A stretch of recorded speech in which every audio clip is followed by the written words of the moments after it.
getting set to watch another Cool Cars, Interesting People episode, may I suggest having a Willy Wah while you watch from Gas King. Gas King, it's the way to go, and the brain freeze is extra. This is a 2019 Dodge Grand Caravan provided to us by our great friend Neil G. from Lethbridge Northside Dodge. This minivan represents 35 years of innovation and boasts Canada's best-selling engine, the 3.6-liter Pentastar V6, also the best-in-class towing up to 3,600 pounds, and the class-exclusive stow-and-go seating, which means you can flip, fold, and tumble your way to the perfect ratio of passenger and cargo capacity. I mean, we're talking 81 seating configurations and tons of storage when you need it, as in 140 cubic feet of cargo space. Naturally, you can keep connected and stay entertained with the Uconnect system, standard auxiliary audio input jack, or opt for the Bluetooth with remote USB port to stream audio from compatible devices. This historic and versatile vehicle is perfect for our two special guests today, Jim McNally and George Gallant, who also have proven to be very versatile and historic, having spent nearly 2 decades each with a television station that used to exist on 28th Street North.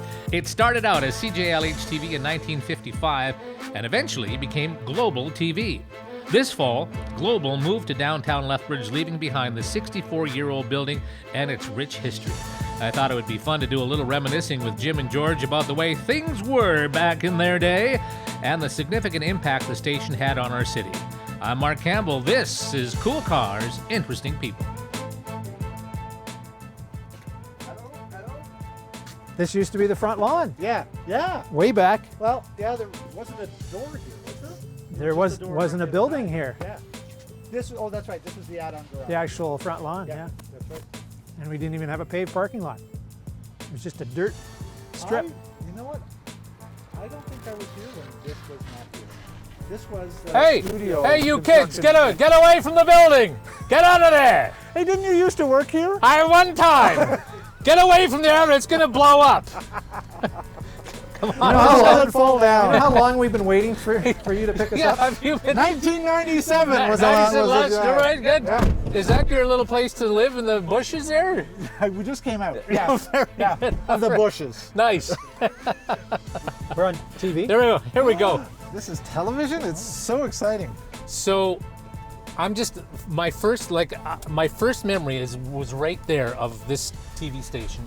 I was in line for kids bids, and I've told this story before, I'm sure, but I was in line for kids bids, and the great Bill Matheson walked past, and like he was a god. Yeah, he was the weatherman. And you right? followed in his footsteps. Oh my God! Well, yeah, He tried. Yeah. A little while later, but we're lined up. Bill Matheson walks by the line and looks at us and says, "Well, sure hope it doesn't rain." And he laughed his head off. Kids Bids, though, was one of the biggest shows, I think, had the biggest impact. Yeah. That everybody you talked to in the last little while, just talking about the station's changes and everything, and anybody that was here through childhood knows about Kids Bids. They all absolutely, bring up Kids Bids. Uncle Bob. And I found a photograph the other day, and it might be online now, of the set. And it's pretty basic. I know. I thought it was this fantastic set. This is what all the hoopla was about. Yeah. I want to go around one more time here as we look, and if you guys. I usually do my office. No, not this there. is because up here. Because the newsroom. Right. As we look at this, of course, this was the edition in what 90? What was 94. it? 94. The edition was put on, and everybody pretty much moved over to this side. Yeah. And then we go back. And I mean, this is literally 64 years ago this month that this station opened. Right. Right here. But it was this side of the station, right? Yeah. It was just where the bricks are. Yeah. And so, George, what pops up into your head when you look at this stuff? Well, when I started, it was back in '84. Right. And this had already been built by then. No. Right. You're wrong, Mr. Blunt. Am I? Your memory I is... thought that's where the coffee room was when I first got here. No, that was the newsroom. Okay. This wasn't built till 94. Oh, right. Oh, yeah, that's... So this side is old. This is the old This side. is the old. Yeah, but this was all here when I was... The garage when I was got the here. new part. That Yeah. went on Oh, I see what you're saying. front lawn. I see. The garage went out the other way before. Right. Yeah. Yes. Okay. Right. So, yes, this was the newsroom. Because it was Doug Fraser that hired me. And the first day that I came in, it was on a Saturday. and I think Gord Smaby was there, and I'd just come from Swift Current, Saskatchewan, and it was just this awesome building. But I'd also heard that we were on strike. And Fritz had told me about this little skeleton in the closet that they didn't tell me before I got here. Oh. And my dad was a union negotiator. Oh my gosh. So, Dad, got a little secret. You're a scab. Yeah, that was it. That was exactly it. Well, yeah, and the strike was 76. Yeah, I started in 1980, and I was told the same thing. Yeah. Really? That the station was officially struck. Yeah. And I'm going, well, I just graduated from college. I'd really like a job. I didn't really understand any of those things. Yeah. And then years later, the union came in in 92, to the station anyway. 92, we got the first contract. I'm just sorry. I'm just going around one more time here. I was just going to say, anybody else getting dizzy? Or Yeah, is it just me? because this was all Farmers Field. Yeah. But before we get to that, Jim, your first memories of coming to the station right here. The station had a big 7 on the side of the building, and I remember walking in and just being really excited about it. That it was like, wow, I'm in a TV station. Everybody was very friendly. It was a staff probably in the 60s to 70s at that point. Yeah. For me, it was a big step. I came from Ottawa, landed here, and little did I know what was in store for me in the years ahead. It was just it was the perfect opportunity to start in television for me here, and it was a fantastic career here as well. Yeah. Who knew that both of you would start your basic careers here and stay as well, eh? Well, I didn't start family? here. I'd been at two other stations before that. In Swift Current. Right. I started in radio sports. Hated that. What? Oh yeah, I had to wait for television just so I could sleep in. Like having to get up for a 6 o'clock sportscast every day was just ridiculous. Wow. Yeah, so I waited for a job in television in Swift Current. Was there for 2 years and then came here. Oh, that's good. Oh, that's all right. But then you also stayed. And, you get here and you get a girlfriend, who turns into a wife, and you get a mortgage, and you get really connected to the community. Because part of the allure of this station is the city that it's in. Yeah. It's a wonderful community, especially to raise kids. But socially, it was great. Yeah. Like community theater was awesome for so many years. Well, I'd always planned to leave. I was here a couple years and started looking, but like George, then I met my girlfriend that became my wife. Yeah. We raised our family here, and as a city to raise a family, it was great. It was a perfect city for that, and my opportunities came from within the station, so I didn't have to go to another station to kind of get those chances. So that was always a great experience. Well, and even when those opportunities stopped and we both left the station, Lethbridge still makes it easy to stay. Yeah. Like I was able to home base out of here when I started my own production company, and I could travel wherever I needed to travel and just work out of Lethbridge. Yeah. And it was only because if we would have tried that back in the 80s, would have never worked. The technology wasn't there. Yeah.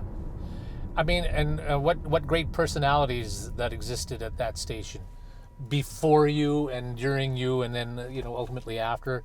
That just historically amazing people. And you guys have known a few of them. Gord's maybe was always the one that sticks out in my brain. Really? Yeah. Yeah, he was such a character. And he was news guy. Right? He was news guy. Yeah. And he was short, and he was kind of stout, and everybody used to call him Tattoo. They used to Hervé Villachez because he just kind of had that look. But he had this great voice and so smart with news. He ended up going to Saskatchewan, I think, Regina or Saskatoon, when SCTV or STV started their thing. I think that was always the strength of the station. Were the people that were involved in it. They were really creative types. There was smart people that could fix any piece of equipment that came along that the photography department seemed to break on them all the time. And it was just a great camaraderie. A lot of people were in their first jobs away from their home community, and so the station became a home for so many of those young single people, and it just made it I think a great experience. And then the hardest thing I found sometimes, because I did stay, was when people left again, and you'd get a lot of people that would climb the ladder and go on to bigger stations, and then you'd start over with these new people, and it was always a tough transition sometimes when your friends left and then new people came along.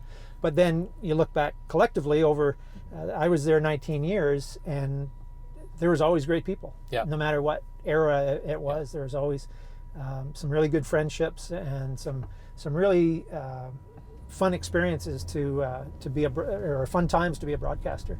Well, I was seeing pictures just the other night that Chris has been posting with all these great pictures and videos.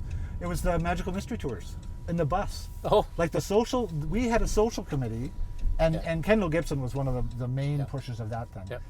That just did some awesome things. Like we had such good times with those social committee events. We're going to a place where one of the people used to work. Yes. Vicky something but used to be Miller. Venata, Vicky Venata Miller. Yeah, that's it. Yes. And now something else again. Vandenhoek. Oh, how they keep changing their names. Oh, leave it at that. Okay, cut that part. Okay, all right.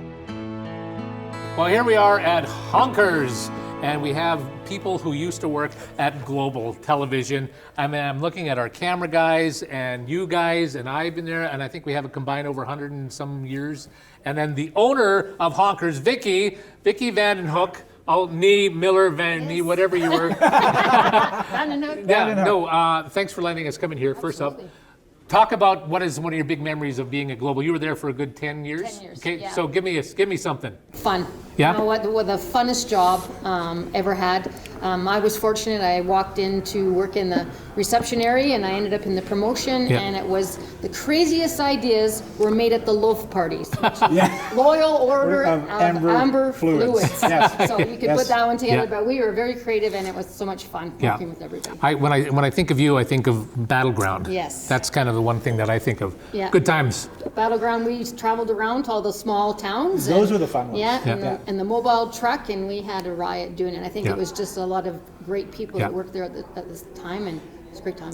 Hey, just give yourself a plug. We're in the other part of Honker's right now, right? Actually, we're in what we call the Nest, and so it's a private business meeting and event rooms, and it's something that's new to Honker's over the last 18 months. So great. It's good. So thanks for coming. Thanks very much. Thank you. Okay. Thanks for having us, Vic. Yeah. Thanks for the Nice to coffee. see you guys. Yeah. If you could just piss off, it'd be good. Can he say that? I don't think I can. So there is life after television. Oh, that's Don Cherry. Yes. Oh my gosh! Too soon? You're gonna date this. Oops. A couple of weeks, nobody's going to care. Well, let's get back to like I think of my perspective, because I came in when you guys were just kind of on the downside of the heyday that you guys had in the 80s, right? 80s and into the 90s. Yeah. So what was that experience like, and what kind of things were you guys really getting into, George? Like you were. They said, here's a lot of opportunities here. Go with it, run with it, do it. So talk about that end of it. Back in those days, the CRTC said you had to spend so much money and so much time on local programming, and so it was mandated that you had to do local programming. But some stations kind of cheaped out and did the easy interview set stuff. But I give our station a lot of credit. Fred Philthott, Kendall, Bob, all saw the value in good, high quality television programming, and so we traveled all over our area. So it'd be southeastern BC and our area down in southern Alberta. And we just did, Tourstown was one of the ones that we always did, which was just a hoot. But that was a revenue generating one. But there was lots of, we did dance shows and fashion shows, and we did things like We Won't Let Them Die. And there's a whole bunch of really creative programming that we had the opportunity to do. And one of the reasons was it wasn't really expensive to do it here. We were able to do it quite inexpensively, which made it easier for us to do more good things. So what were you at the time? When I first got here, Chris trained me as a switcher director, and then I went into photography, and Jim trained me, and then I was a producer. Right. And so then I was a producer for the rest of my tenure there, and then I was a production coordinator. Yeah. That's right. So I kind of went through the gamut, and I had so many fun opportunities. Yeah. Like Vicky said, it was a wonderful time, and the times that we were there just made it so that those years that we were there was really the peak of local television. Sure. And Jim, talk the same kind of question. What the opportunities that you got? Well, first of all, what were you at the time? I started in the photography department. Yeah. This fellow over here on the camera hired me. Took a chance on a kid out of college in Ottawa, and spent some years in photography, became the chief photographer, and then kind of had my opportunities internally in the building. I kept moving up till ultimately, when I left, I was station manager for a brief period. before the ground shook again, and out we went. Yeah. We'll get to that, but anyway, go ahead. I remember the 80s as being tremendous opportunities. A lot of people were leaving to go to bigger stations to do other things, and we had those opportunities within Lethbridge and within the station. I worked on a program called Ski West that we traveled across Western Canada. We had documentaries we did in Barbados. We went to Chernobyl. We went to the Soviet Union. South Africa. The crews went to South Africa. Crews went to Holland as well, and so it was kind of out of the norm for a station this size to be doing those sorts of things. But we had great management that didn't really consider where we were in this part of southern Alberta, but the opportunities were there for the TV station to go out and capture those documentaries and programs and different things. So it was great. It was a place that I never wanted to leave because everything was here that I. And we had a lot of viewers in Holland. Well, now a lot we of do. viewers from Holland. Yeah, absolutely. I think that's actually why we went. That's exactly it. Yeah. Yeah. How is that financially possible to do that? Well, we used to sell TV advertising. Oh, there was that. That was, well, if you go down to the Galt Museum, you might read about that now, but it really doesn't exist anymore the way we used to get dollars to make the world go around. As much benefit that has come from the technology of today, it's also really shut down TV stations that we knew because with the internet and how things are broadcast nowadays, it's just completely different. So no one buys advertising, which is what was the mainstay of keeping everything running. Yeah. Who were your boss? I mean, Bob Johnson was was your boss? Bob was the general manager. He was at the time, yeah. Through the years, Fred Philthott was the operations and program manager, Kendall Gibson, Wayne Dwarnick. Yeah. Just a slew of people that were there a long period of time as well. So there's continuity amongst management that it was a great period. I think the 80s and into the 90s, sorry, we were kind of turning the lights out when you got here, but it was just a tremendous period of time in broadcasting. And George, you and a lot of you that worked on a lot of things won a lot of CanPro awards, which was that was your Oscar or your Emmy or whatever. Which doesn't exist. Which doesn't exist. They don't exist. Is that right? Okay. Yeah. Talk about those, and if we can get some Vichy Soie cookie. Gagman. That was classic. That was a classic line. That was just a. Yeah. People like I just said joke. That. If you don't know, no one will say what the hell did I just say? Yeah, I really worked on that line. Well, the CanPros. You actually were on the organizing committee for the 84 ones, weren't you? I wasn't on the organizing committee, but I was involved with a lot of the things that happened. My role at that time was as a photographer, so I took a lot of the still photos of different things. I had a couple of programs entered in it, which that was the year we won the syndicated sports series for Ski West, so that was That's pretty exciting. Yeah. But CanPro was the private television stations, and they got together and had this festival of programming. For our market, our station did extremely well. We showed up with all sorts of different types of programs and won year after year. But as the industry changed and the ownership changed, and all of a sudden there's very few owners left anymore, the award festival went away, unfortunately. Yeah. And the funding model changed as well. So it used to be that stations, like I said, had to spend so much money in the station. Then it turned into you had to spend so much money at head office. So everybody syndicated, so we were down to like 4 owners, maybe 5 owners, and then the money just went to head office. Right. And that's where they did their programming from. And then eventually that all went away completely. And in '97, the rules changed, and then the money was now going to independent production companies. Right. And so now to get a job at a television station, unless you're in news, is really difficult. Yeah. Talk about some of your CanPro awards and the ones that you remember. Well, I ended up here in Lethbridge because I won a CanPro in Swift Current. Nice. It was the first one that I'd won, first one I'd ever put into. But then there was things like, there was Dream Dance that won a bunch, Tourstown kept winning, Battleground won a bunch of them. The other ones. Was it a good feeling to win those? Oh, absolutely. Or was it like it was like a little Oscar, right? Yeah, sure. And I never ever went to them. You got to go to some CanPro awards out of town, so that's pretty exciting. It was exciting. recollection of kind of the proudest moment for myself, but for the station as well, was in Toronto. And we won 7 that year. And we actually won the most of any station for that year. And I was able to be on stage to receive those. And it literally was, they were happening so fast and furious. You'd get your photograph taken after the awards, and they were announcing, oh, CISA is getting another one. So I'd have to beetle up and get that. And it was great. We had a lot of fantastic staff that had creativity to no end, and they put their heart and soul into the productions, and they were rewarded for it. So it was a really fun time. I remember Kendall hauling me into his office one time and going, hey, you just want to go do a program? I can't remember what they used to call it. It was the money that you got. It was like some small little fee that you got for producing. Oh, talent fee. Talent fee, yes. And it was, and I was new. I think it was in 90 or 85. It was just after I got there, and we did By My Own Hand, which was a documentary. Charlie O'Shea's on suicide. On AIDS. Yeah, no, it was another one on suicide that we had done. Oh, okay. It was with, Time Passes was Charlie's. Franca Catoni and Karen Harlock. So comedies. All happy shows. But Kendall would just call you in and go, you want to do a show? Really? Here's your small little fee, and go do it. And you just had carte blanche. You could have any position in the station. You could be a videotape operator. You could literally be anything, but you could be a producer of the show. And so you'd go out and you'd find the rest of the crew that would be involved with you, and as a collective team, you'd put it together.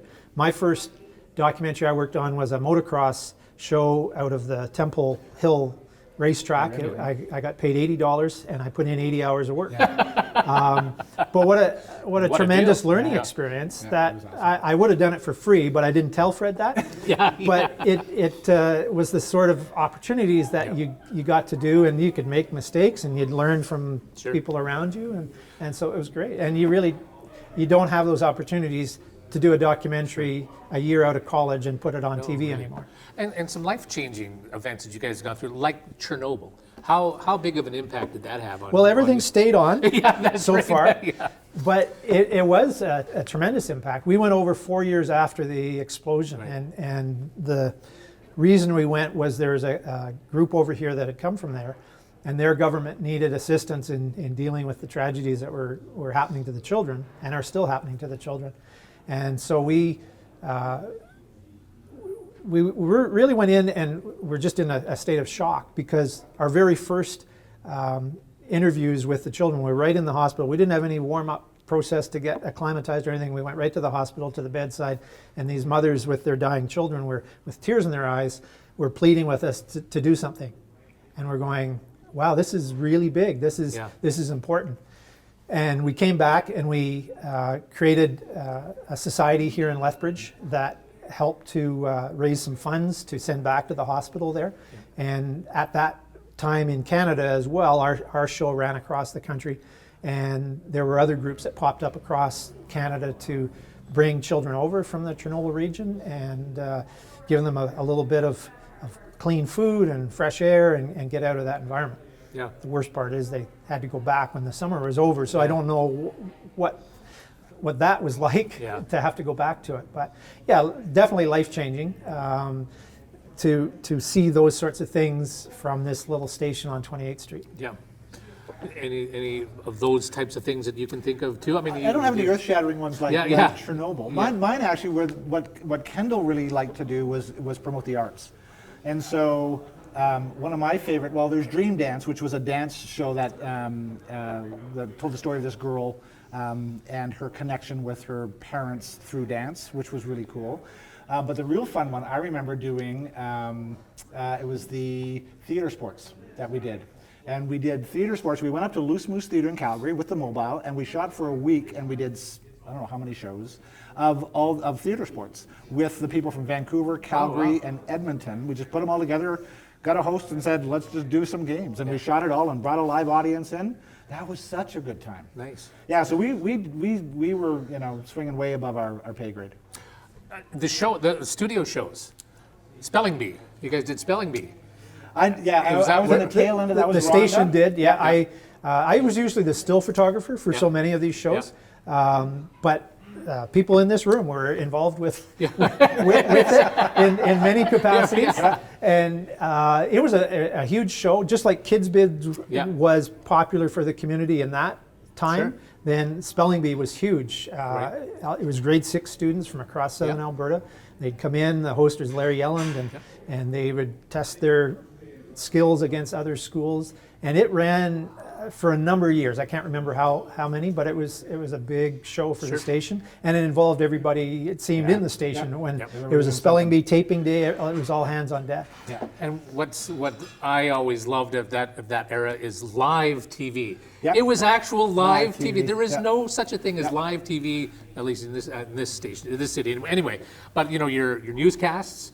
6 and 11, and then the Renee Newhouse show. 11 a.m. every day. Yes, that was a lot of fun to do. That one was, and she did a lot of work to get somebody in new every day, and we did some pretty fun. We did a Christmas special. We took it out of the studio. We did this hour-long Christmas special with New West Theatre. It wasn't, it was pre-taped. We actually built the show.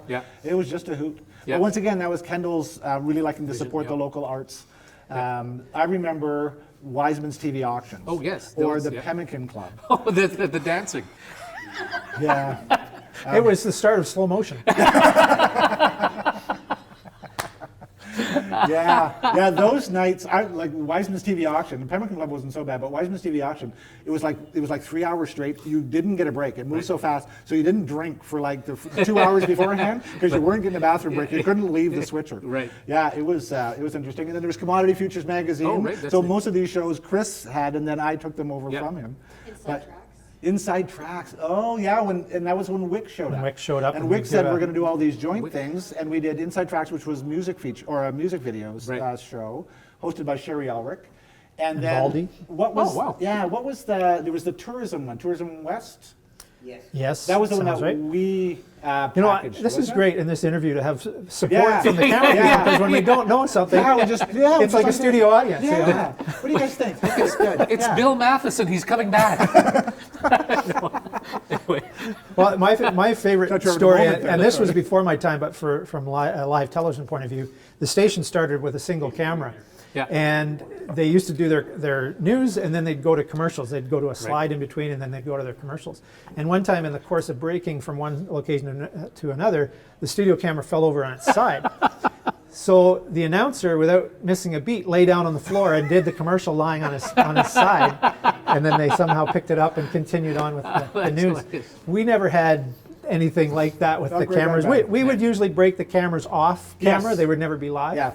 We'd studios were drop safe. Cameras and have all sorts of different things happen to them. But I mean, the live thing is just you never know what can you think of any other blooperish things that you guys? We used to have a station cat, and I remember John Scott Black was reading the news, and the cat was approaching the frame of the camera, and it was getting closer and closer and closer, and it just stopped on the edge of the frame. And often as well, and I just saw some footage recently where we would smoke, or not myself, but the people in the station would smoke, and the news anchors would have a cigarette burning just off camera, and in between the stories they would take their puff, and away they go. And the whole smoking thing, like we all used to smoke. We could smoke while we were switching the news. I had a little film can for an ashtray beside the switcher, and then we weren't allowed to do it there. We had to go to the coffee room, and then everybody that smoked went to the coffee room, and it was gross. It was just blue. And then eventually, and then eventually they stopped it. There was one story I remember from live news, or I guess it was the weather, when Dan Germain, he would be doing a number of things on set, and so someone else would prepare his script for him. And Ken Moore was the news director, and he held the script until just before air. So Dan never had a chance to proofread it. And Dan's reading through it, and about halfway through, he says, and it's going to be raining tomorrow, but I'm so stupid, I'll probably go out and play golf anyway.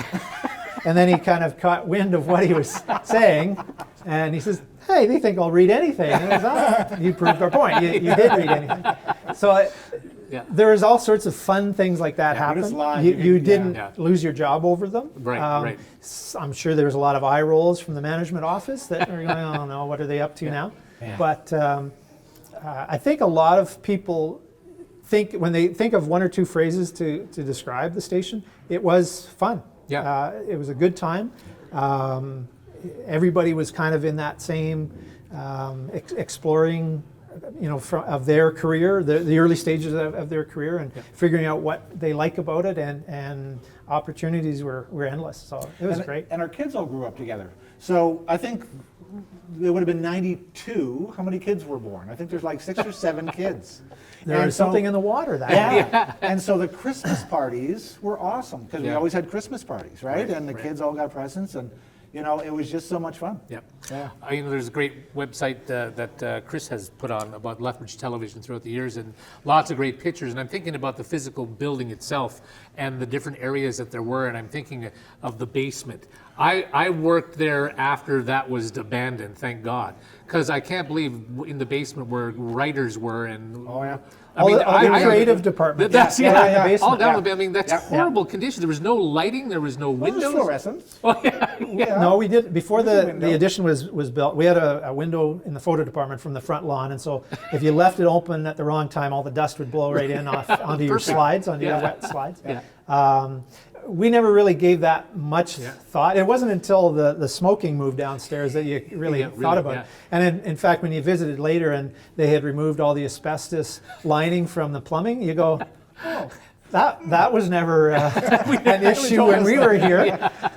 So you never really thought of it. That was the only place you had to work, and so you did. You didn't complain about it. I remember wanting to get into the boiler room just to do some shooting in there because it was just so gross and grungy. And then the vault. Like getting into that vault, it was like the vault of the. There was a vault like downstairs. It was a brick-lined room, and it was where all the financial papers and records were for the station. I didn't know that. No. Well, you got to stay around a lot longer than you did, I think. We'll give you a tour. No, but when you see, the dismantling of the station, before we get to that, of course, they built on to the second part, which is now Galco, because you needed it. Yeah. And then they said, well, we don't need it, so we're going to move it back to the old station, which is where I kind of started. Well, I started the new, and then they said, we're moving to the old. Yeah. So it's weird to see that whole transition. I remember it was gray. Chris, maybe you can help me here again. Parrish and Heimbecker always came out of Commodity Futures magazine. He was one of the guests that Jerry always had. He was from Parrish and Heimbecker. But I remember we're standing in the bathroom of the new building, and he says, it's been my experience that Bob Simmons? He said the buildings are normally paid for by the employees.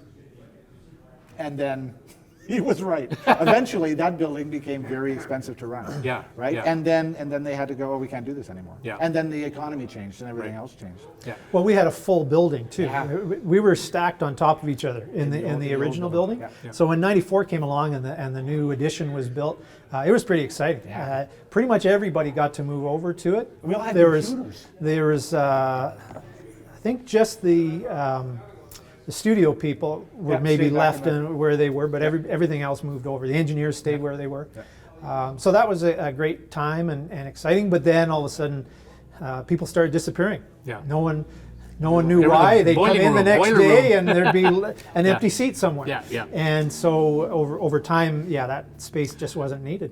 Well, let's get to the. It's all part of the story too. I mean, because you became general manager, just when they said, "Thanks, Jim, you're general manager. Get rid of everyone."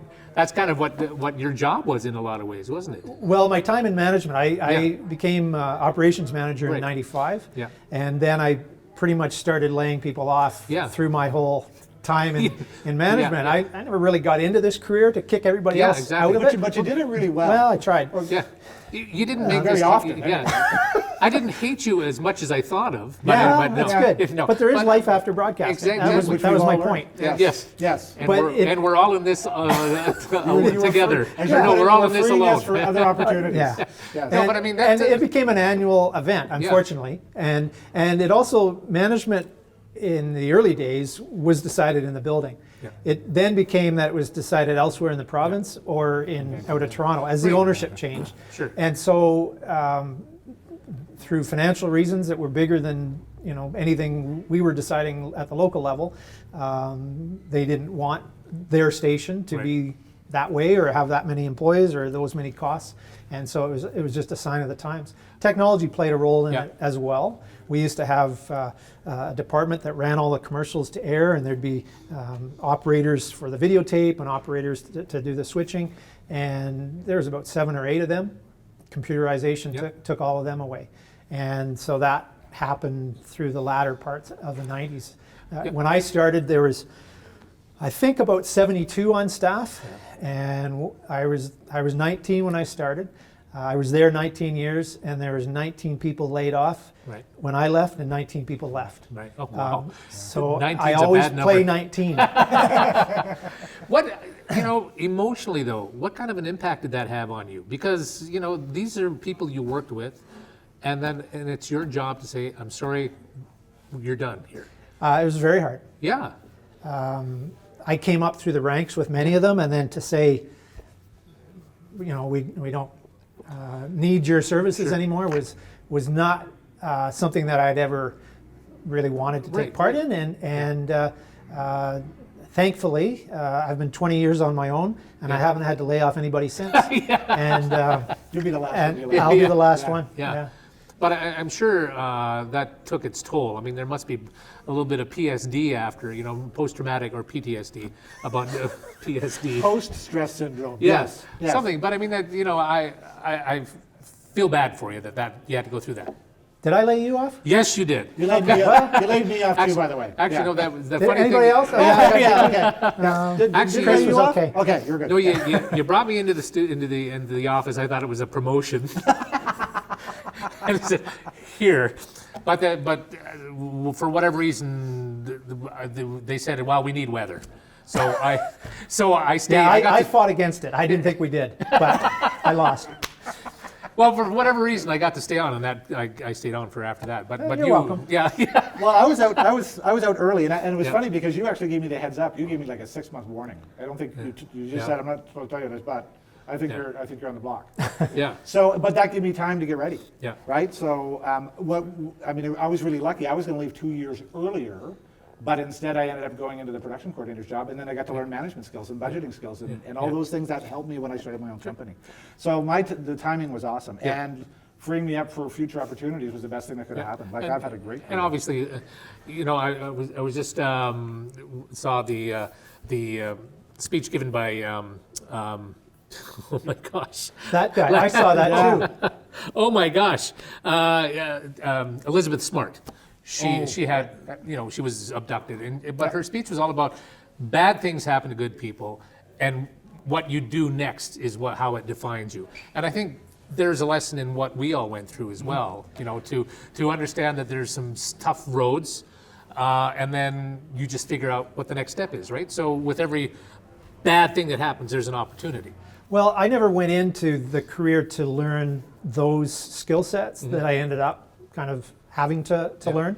I always encouraged staff that work for me to be like a sponge and take in as much information as you can. If you know it already, great. If you don't, you've learned something new. Because it's really, being laid off is part of life today. Jobs change all the time. And being resilient and able to land on your feet and keep going is an important skill. And you sometimes don't learn that skill until you go through it. If you stay in the same career forever, which most people don't, you don't always have that skill, I guess, to learn. It's not fun, but it is what our society is doing nowadays. And I remember back then, nobody thought layoffs would ever come. And I can remember being in negotiating meetings where the general manager said, we've never laid anybody off. And they hadn't at that point. And then we started to say, It was a thing of pride. And in the early 90s, CBC started with layoffs. And we were kind of keeping our heads down here in Lethbridge that it'll just blow over. But 95 or 96 was the first one, and then every year there was bigger and bigger ones. And we were trying to get people to do training. Right? We kept saying, you want to learn another skill because you just don't know. And some people did it, and the people that did usually landed on their feet better than the ones that wouldn't do any new training. They just said, this is all I'm going to do. And this all, this helps for you being an educator now. At, Absolutely.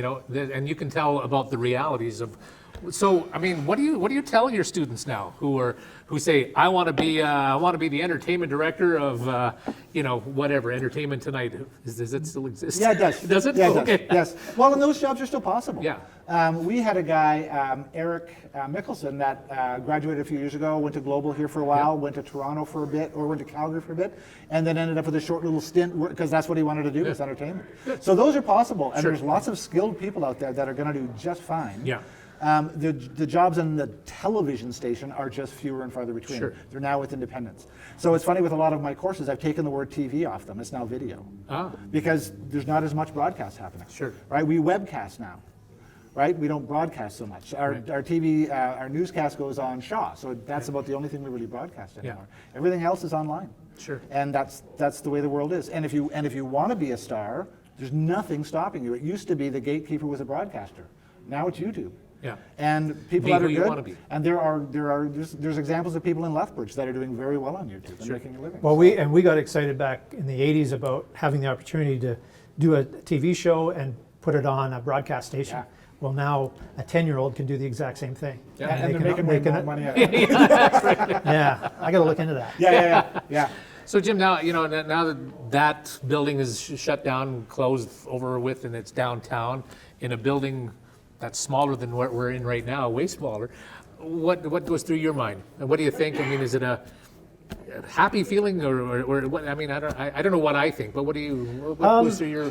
There's a lot of melancholy about it. I see it, and I'm sad the fact that it couldn't exist in a station that's now, or a city that's now twice the size of what it was when we were in it.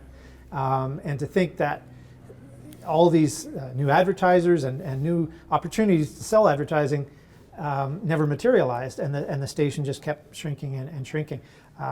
I left there 20 years ago, so I went through a period of time where I was kind of going through withdrawal, and as I look at it now, though, there's a lot of memories that I had the chance to go through there a couple weeks ago when it was completely cleaned out and they were tearing down the last of the green screen, and a lot of sadness to see. Basically you're seeing the ghosts of the people that you used to work with, and the where you did this and where you sat and who was over there and what equipment you used, and so it's a strange time to think. And then when now the tower is gone, so there's not even, it'll never be that way again.